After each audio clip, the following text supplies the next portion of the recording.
Компания Georgian Water and Power-ისგან ინვესტიციების გაზრდა მოითხოვა, მისი თქმით, მომავალი წლისთვის წყალმომარაგების კომპანიამ მეტი ინვესტიცია უნდა განახორციელოს.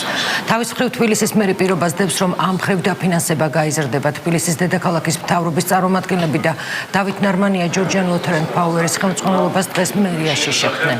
საუბარი იყო ისეთ პრობლემებზე, როგორიცაა გაუმართავი წყლის სისტემა. გადაწყდა, რომ უახლოეს პერიოდში სამუშაო ჯგუფი შეიქმნება, რომელიც თბილისში კომპანიის საქმიანობასა და შესრულებულ ვალდებულებებს გააკონტროლებს. თბილისის მერია მსგავს შეხვედრებს კონტრაქტორ კომპანიებთან დღეიდან ყოველ პარასკევს გამართავს. შემდეგი კომპანია, რომელსაც მთავრობის წარმომადგენლები შეხვდებიან, City Park-ი იქნება. სამუშაო ჯგუფი იმუშავებს კონკრეტული პრობლემების განხილვაზე და ძალიან სწრაფად მოამზადებს მომდევნო წლის ამოქმედო გეგმას. ის სამუშაოები, რომლებიც წელს მიმდინარეობს, იქნება ჩვენი მხრიდან, ასე ვთქვათ, გაკონტროლებული. თავარი ის ტემპი შევინარჩუნოთ ინვესტიციების, რაც ჰქონდა წელს. წელს ძალიან დიდი ინვესტიციას ახორციელებებს GVP, ეს არის დაახლოებით 45 მილიონი ლარი. ჩვენი ამოცანა იქნება, რომ იგივე ტემპი შევინარჩუნოთ მომავალ წელსაც.